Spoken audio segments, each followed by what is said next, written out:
Welcome to the Human Capital Innovations Podcast, your go-to source for personal, professional, and organizational growth and development.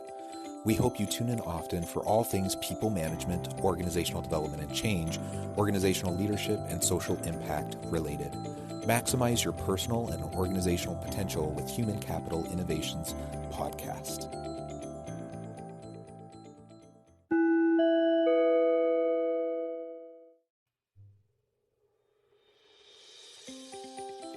Welcome to the Human Capital Innovations Podcast. In this HCI podcast episode, I talk with Marjorie Walkerton about how change impacts individuals mentally and emotionally, and how to break down resistance to change within organizations.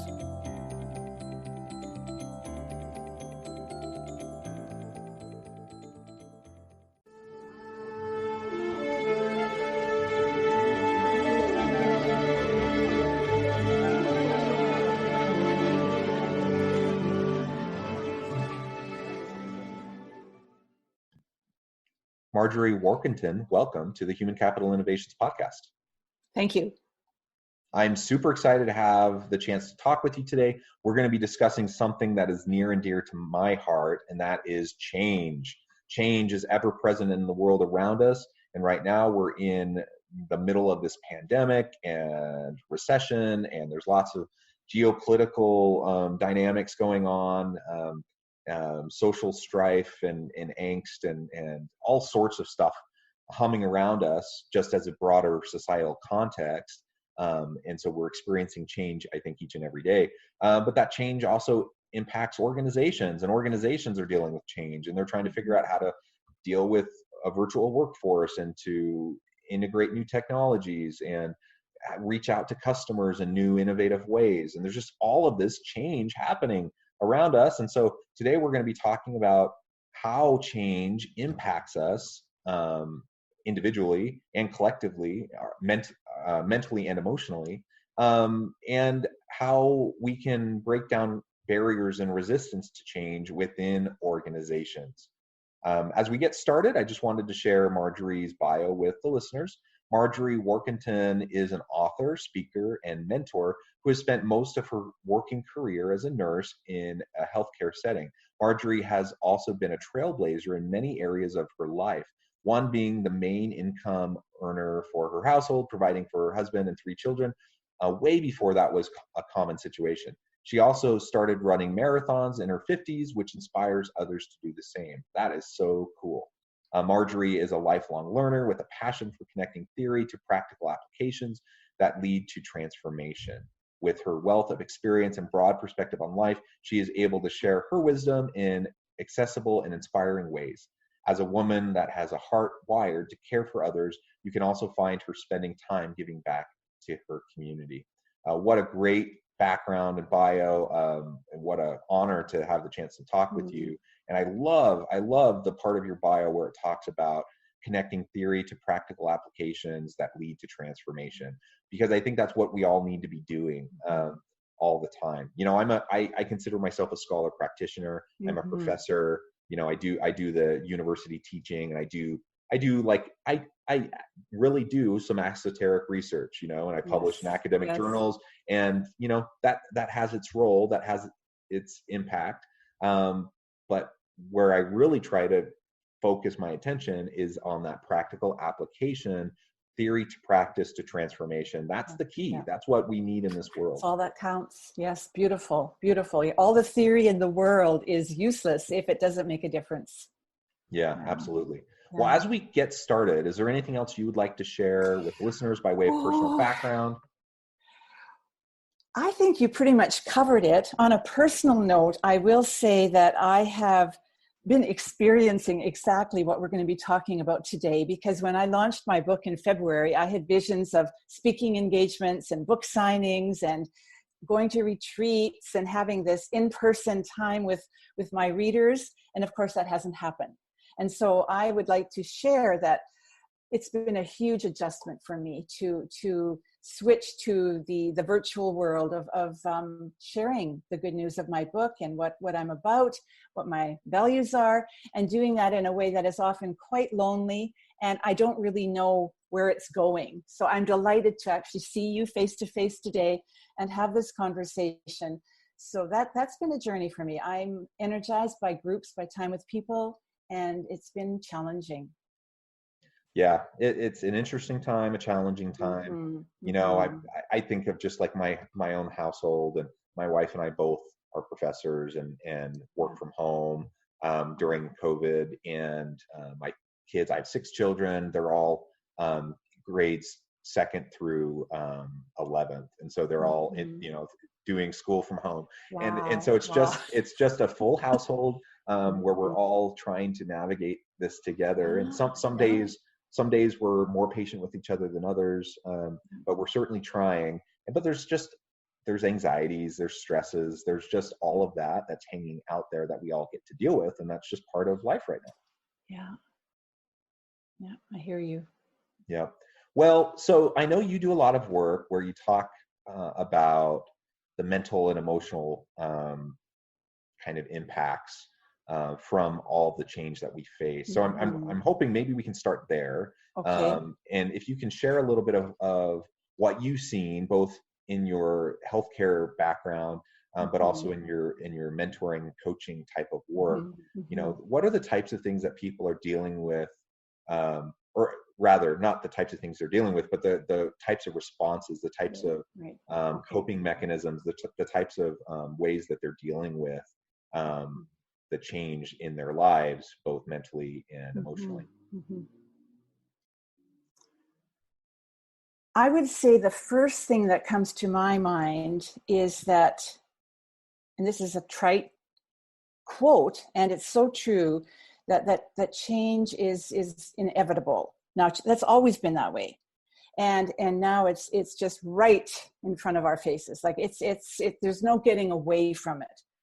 And the thing that I am aware of from my own experience, and also from working with teams, healthcare leaders, is that different people have different ways of responding to change. And so one of the things I did in my workshops and things was kind of a baseline, getting to know what is a personality like. And there are people who thrive on change. They really like the adventure of something new happening. And then there are others who fear it and who just all they want is control. And what I'm noticing in this time of global change, and there's so many stresses politically and structurally, financially, emotionally, with marriage and partners and children. You mentioned that. There's even those people who love change are finding it challenging. And I think the bottom line is that it's a sense of lack of control.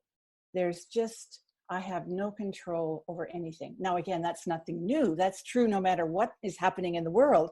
But right now, it's becoming so evident. And so I think a resistance to change is, don't tell me what to do. Don't bring more stress into my life. I liked having my office in the corner of where we had our business. I want to be there. I don't want to work with my children underfoot. I don't want to have to set up a computer at home. I just want to have comfort. I want to know what's certain. And of course, that's one of the things that's not possible right now. I think the other thing, a lot of leaders want to have that team connection if they're really looking at how teams work well together. And if there isn't a sense of camaraderie and connection, respect for each other, chances are there's not going to be that synergy and productivity that we're all looking for. And that's very challenging in this time of Zoom meetings and virtual calls. And how do we even really stay connected? So I feel for leaders at this time. I'm not active in the workplace right now. And I'm imagining if I would have had to give up my in-person workshops and my leadership team meetings and that even one-on-one conversation with challenges that people are having, I think that's one of the things that's causing resistance right now. Is it's just plain hard. Yeah, it is. And I think you're absolutely right, and with regards to human nature.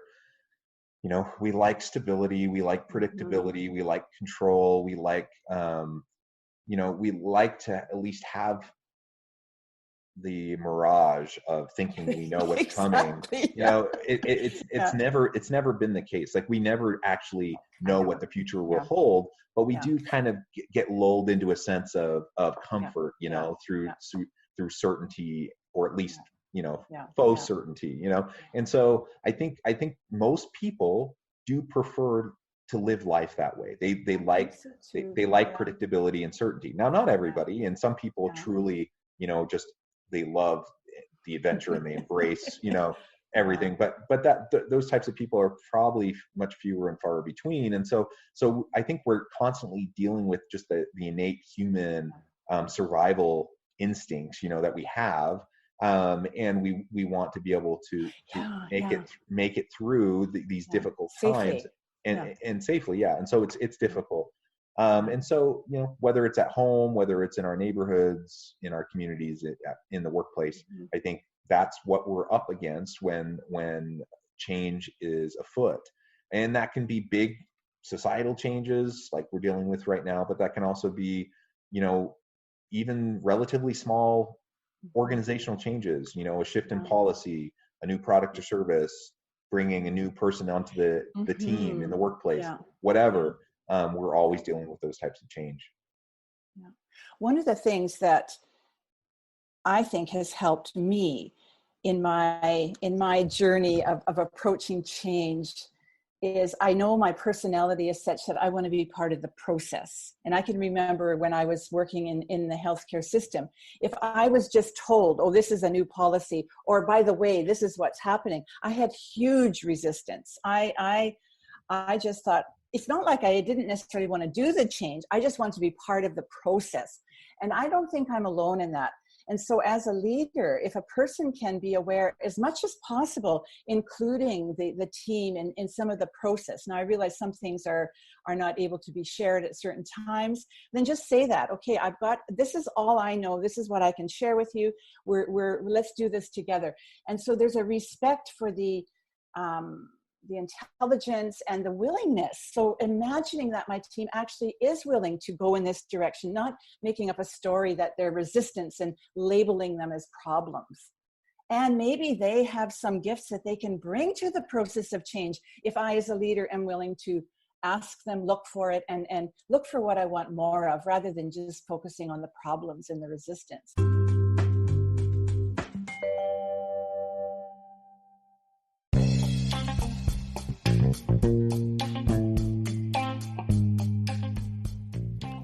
I'm excited to announce the publication of my new book from HCI Press, The Alchemy of Truly Remarkable Leadership: Ordinary, Everyday Actions that Produce Extraordinary Results.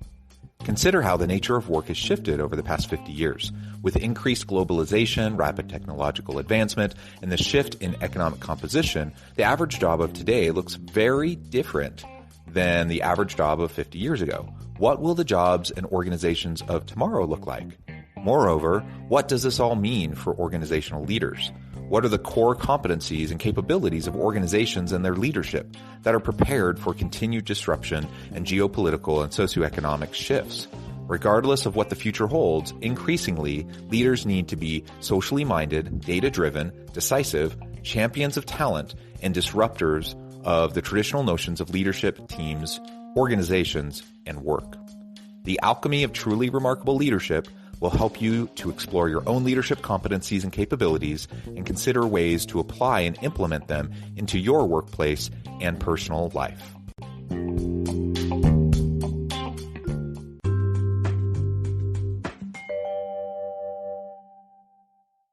I think labeling is a huge disservice, no matter who we are. As a parent, as a leader, as an office manager, it doesn't matter.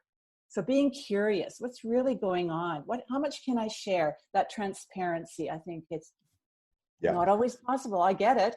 And often there's a lot of hidden agendas that don't have to be. That's the thing. I'm a big proponent, you know, of the general principle of transparency and over communication. And I think most of the time, not always, sometimes there's legitimate reasons to not be more transparent.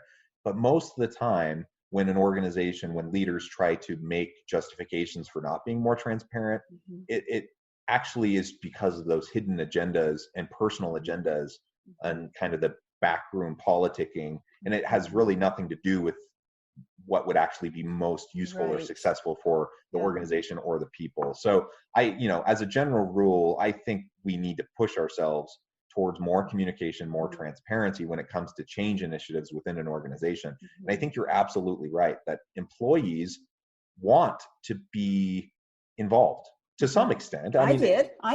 Yeah. I mean, and not everyone wants to be involved at a super high level, but people want to be informed at a minimum, and they want to be involved in the process. And so as long as you make a good faith effort to involve people and to have discussions and to be transparent, I think most people, even though they don't like change, even though they'd like things to stay the same, if you can explain the why to them and really share with them and help them understand why this is important, then most people will come around. The other piece that just came up, if I can interrupt you here, is the idea for me of accepting what I can't change. Now that's a really hard one for me. And I think there's times, whether it's in the workplace or in my home life or with my relationship with my husband, if I focus on what I can control, then there's a sense of ease, and I'm not spinning my wheels it shouldn't be this way. That's one of my downfalls. As soon as I hear myself saying that, I think, okay, it's time to step back. What do I really want? And can I take steps for that? And sometimes it's just my attitude, really, Jonathan, that can change. I think for me, part of it also is seeing the change as, what if there's some adventure that lies around the corner with this change? I don't know that yet. And for me in my personal life, and I talk about this in my book, some of the changes I made professionally, I'm so happy now that those changes happened. I didn't know it at the time. And so to have faith and trust that, okay, maybe this isn't all bad. Like there's maybe something that will come out of this, that I can learn a new skill, or I find a new friend, or I can actually rise to the challenge and see myself as living my life as a person who has control and is creative rather than a victim. Yeah, I really like the idea of focusing on our kind of sphere of influence, what's within our control. Because there's just simply, there's so much that's outside of our control. And perhaps it comes back to what we were discussing earlier in human nature. We like control, we like predictability, we like certainty. The reality is the world at large, the external environment is not predictable, it's not certain, and we can't control it. But we do have a sphere of influence. We do have a sphere within which we do have more control. And so sometimes dealing with change and the emotional and the psychological components of that change will actually be better when we just kind of let the other stuff go. The stuff that we have no control over, the stuff that huge relief. Yeah, the stuff that's anxiety inducing. I can't solve world hunger, but I can focus on my family, right? And perhaps if things are good in my family, I can focus on my neighborhood, my community, or whatever. But we start with what we can control, and then we build from there. And that will allow us to be more grounded. Grows. And then the influence grows. Absolutely. Yeah. So as you're talking, I'm also reminded of the importance of setting boundaries for myself. And it's another area, it's very dear to my heart, because I grew up as a helper and I said yes to everybody. I was just willing, I wanted to please. And I'm learning that if I'm not saying yes to myself truly, then it means nothing. And so sometimes a no is actually a yes to myself. And so I think and it ties in with what do I have control over? And so there's times I'm asked to do childcare for my grandchildren and I have things planned and I say no. And my adult children have learned that when I say yes, it's a full body yes. It's not a guilt provoking yes, if I have to. And that's been a tough one. And I don't think maybe women have more struggles with it than men. I don't know that we do. I think it's a life lesson to really become self-aware and to be proud and brave and courageous enough to take care of ourselves. And then to I think, say, you know what, I need some help. That's the other thing I wanted to mention. A leader who is willing to say, you know what, this is tough for me too. I'm getting a coach working with me. I've got some books I'm reading. Anyone interested? This is like a whole new exploratory journey, and we can't do it without help. And then for me, the joy of receiving and the gift exchange that happens when I receive help graciously, say thank you, and don't undermine what I can do or what someone has given me. Yeah. I think one of the best things we can do, particularly during times of turmoil, high anxiety, and stress, whether that's at home, in our community, or in the workplace, is to surround ourselves with like-minded people that are willing to support each other, right?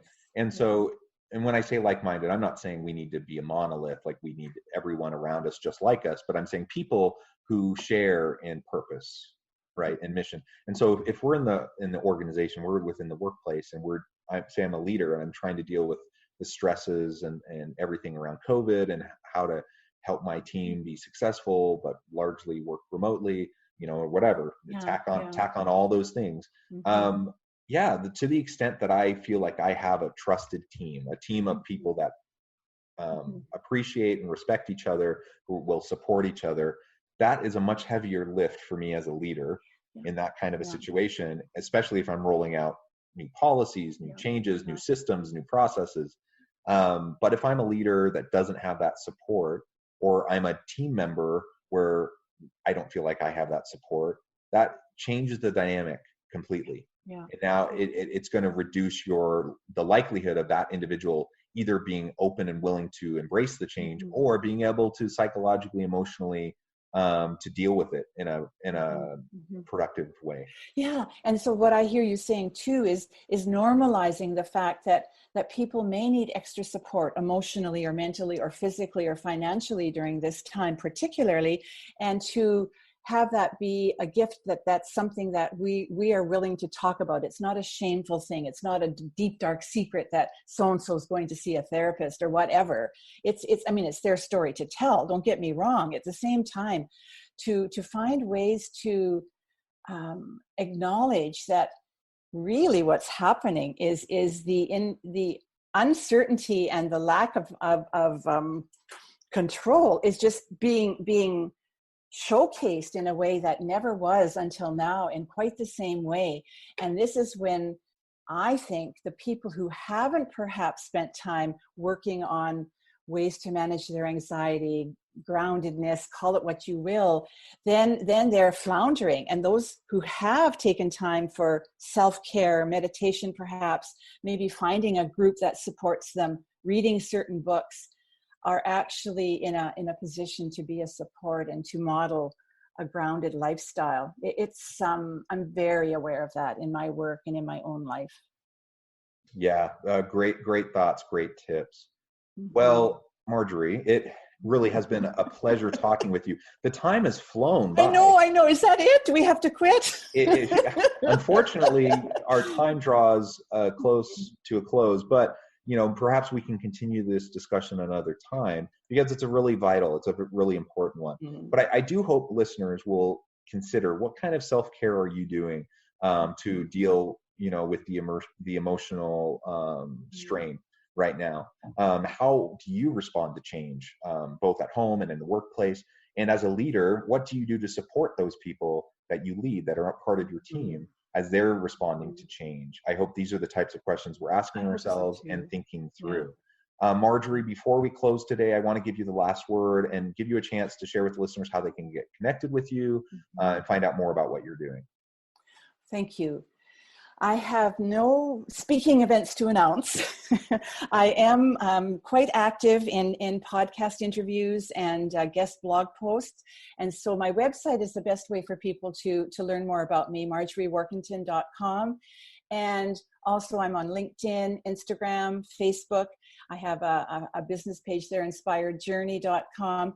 And I would love to hear from people. And this brings me a lot of joy to have this conversation with you, and to realize that there's many of us who are really wanting to live a life that's not filled with victim and anger and resistance, rather joy and peace and courage. That's my hope for our listeners. Wonderful. Thank you. That's my hope too. It has been a real pleasure talking with you, Marjorie. And I hope everyone will consider reaching out to Marjorie, get connected, find out more of what she can do to help you. I hope everyone will continue to be healthy and safe, and that we can all find meaning and purpose in our work and in our journey each and every day. And I hope everyone has a great week. Thank you. Thank you.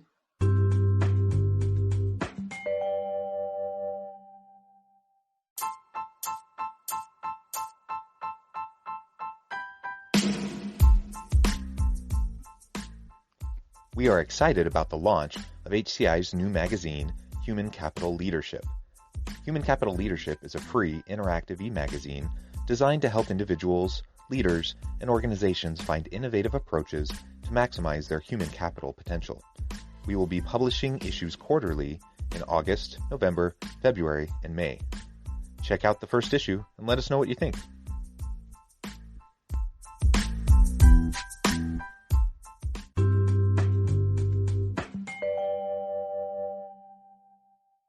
Thanks again for joining us for this episode of the Human Capital Innovations Podcast. I hope you stay healthy and safe and that you have a great week.